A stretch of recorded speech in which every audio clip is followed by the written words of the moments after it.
cases where cause and effect are not necessarily connected. I mean more in like cause and extent can have a very long chain connecting them. Turtles all the way down. Yeah, turtles all the way down, but at the end of the day, you can find a cause for an effect. Well, we might not be able to find it, but we're going to believe that nothing happens without a previous set of causes. Just this weekend, my book group finally all had its discussion on the book Determined.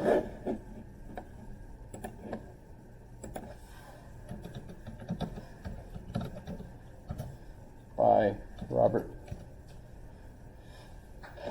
Sapolsky. I think I mentioned it last week.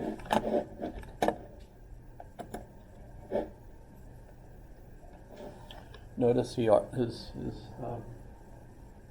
subtitle is The Science of Life Without Free Will. No such thing, as far as he's concerned. And if you're familiar with him, before his beard turned white, he's the primate guy. He's the one that studies the apes and monkeys and things, and their behavior. And in fact, his earlier book is Behavior, or Behave, I forget. Always says, no, Behave. So I haven't read that one yet. But in any case, in this book, he argues that there's no such thing as free will. Everything in your past, from your genes, your culture, your peers, the epigenetics, your development in the womb entailed, whether your mother played Mozart while you were in the womb with a view, that kind of thing. All of that goes to determine exactly what choices you make each step of the way. So there's no such thing as free agency on your part. It's all a matter of determined cause and effect relationships. And I found the discussion very frustrating because I support Daniel Dennett's point of view that freedom evolves. We do have free will of a type that's worth having, he says, right? And we make choices, and in fact, as a result of our evolution and our technologies and things, we have more ability to choose things today than ever before. And the room was full of people who have advanced degrees. And I pointed out, I was on Dennett's side, and they were impressed by this book, and no one agreed with me and Dennett. That was very frustrating. The problem, of course, comes down to cause and effect.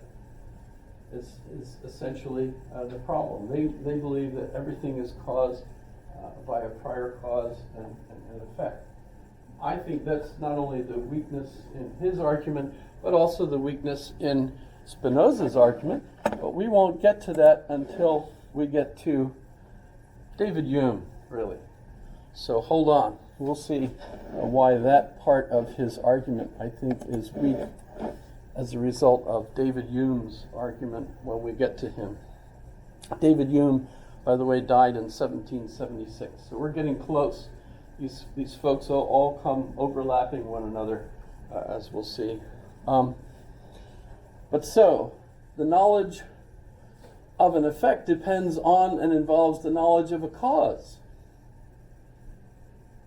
And that, of course, traces all the way back to Aristotle. What are we learning? Well, there's 4 categories that you have to learn for everything as a basis for that thing, and that the material cause, the shape, or what makes it up, the substance, the formal cause, in other words, what shape does it have, what attributes really does it have, the efficient cause, which is how it got into that current shape, and the teleological cause, the purpose of it, what's its place in the universe, what is its function, and so on. If it's an angel, for example, that's not physical but has spiritual substance, what the heck is that? How does that work? And so on. So our knowledge of something is dependent on our understanding the cause, the knowledge of the cause, of the various types of causes, perhaps. Axiom 5, things which have nothing in common cannot be understood, the one by means of the other. The conception of one does not involve the conception of the other. So I mentioned love and tables, for example. That doesn't take an understanding of love for us to understand the nature of tables, or vice versa, right? They don't have anything in common. 6, a true idea must correspond with its ideate, or object. That's the correspondence theory of truth. When we say something and we say it's true, all horses are animals, we mean that horse, if it's a horse, it's also in the category of animal, right? That's correspondence theory of truth. And 7, if a thing can be conceived as non-existent, its essence does not involve existence. So easily, unicorns don't exist. I mean, we have toys, images of unicorns and so on, but none of us believe that there are real unicorns, the magical animal with the shape of a horse and a single horn, right? None of us believe those. Right?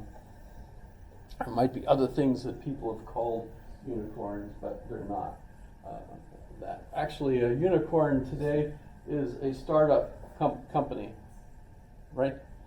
That's what we typically call yes? But so that's a good example, though. You know, and a unicorn that we think is an imaginary mythical creature does not involve existence. Okay. So now the propositions. This is where the rubber meets the road, so to speak.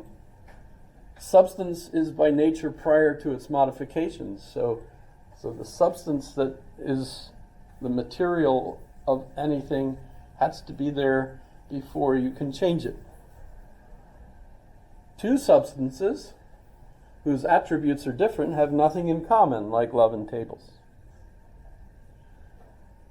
And there's proofs, notice. And for these, notice he's showing you geometrically the relationship from the definitions or the axioms. Proposition 3, things which have nothing in common cannot be one the cause of the other. Love doesn't cause tables, I suppose. Maybe that's a good example. I should point this out.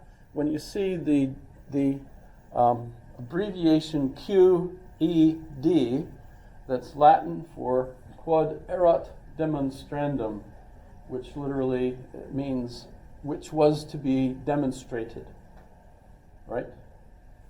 You can use that in lots of different venues. So if you're arguing with someone and you feel like you've absolutely shown this to be, your conclusion is true, you can look at them and say, and by the way, the best way to do this is to lean your head back so that you look really snobby and look down your nose at the person and say QED, especially if you could use kind of a Bostonian accent, because that's, QED.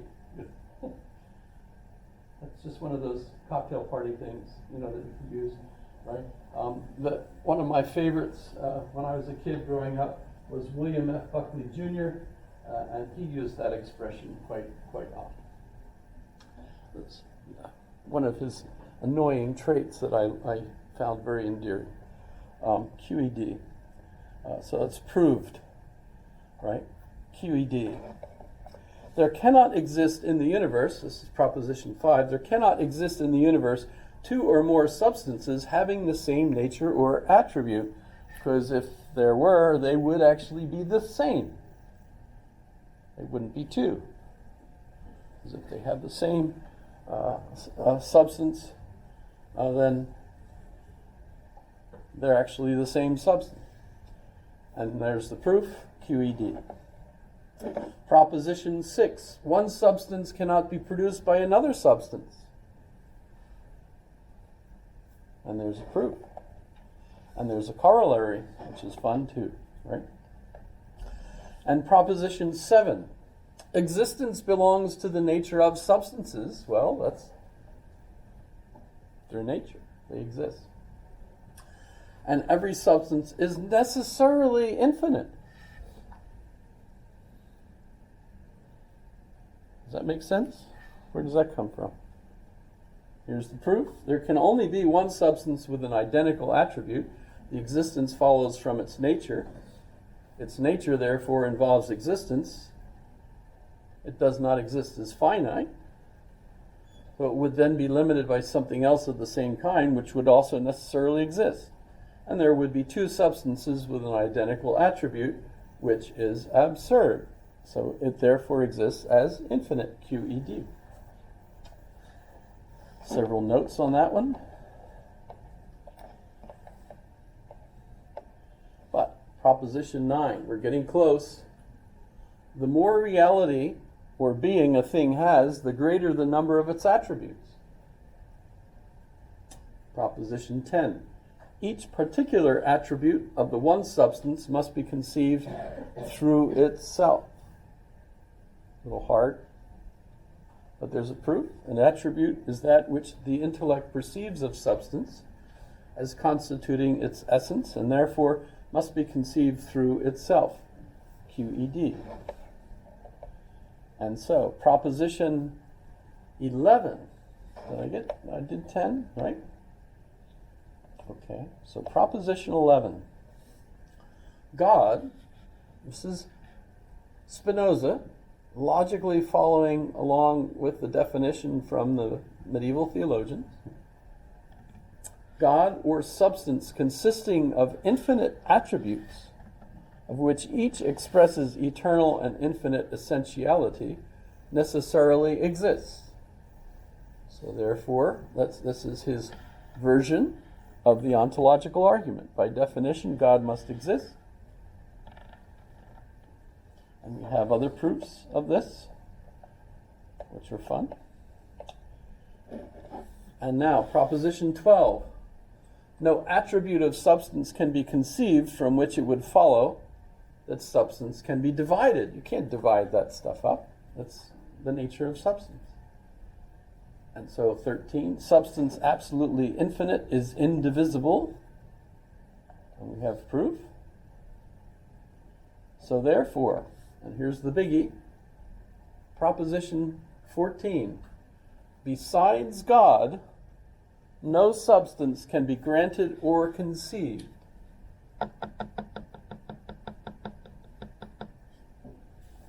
So if you believe in the definition that the theologians use for God, only God exists, nothing else. Because otherwise that would limit God. So therefore, proposition 15, whatsoever is in God, and without God nothing can be or be conceived. So this is what is referred to as pantheism.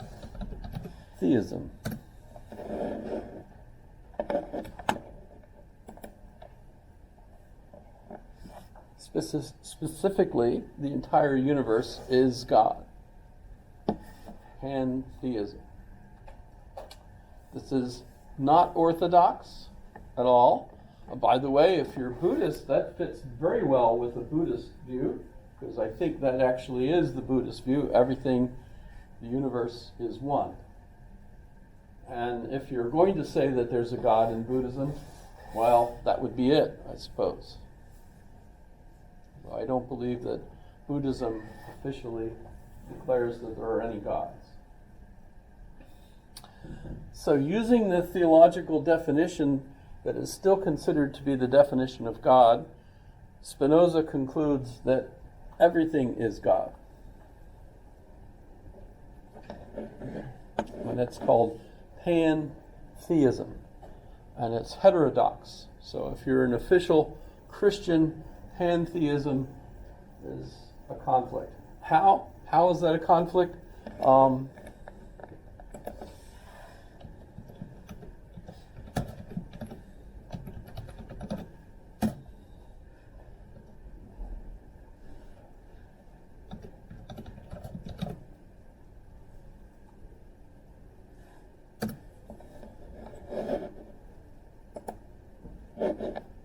So this is one argument. This is a book by Joseph Ratzinger, who, if you're familiar with him, he was also known as Pope Benedict the 13th. No, 16th, sorry. My numbers mixed up. And in this book, Benedict points out that Buddhism and Christianity are identical in almost all respects, except that in Christianity, you believe that God, even as a Trinity, is other. Whereas in Buddhism, everything is all one. So that's the major difference between Buddhism and Christianity as far as Pope Benedict was concerned. In this book, as I interpret it, by the way. The reason it actually ties in beautifully with this situation. We should be tolerant of other people, says Pope Benedict, and not try to harm them. And actually, if you go into another society and you teach them that their beliefs are wrong, that's harming them.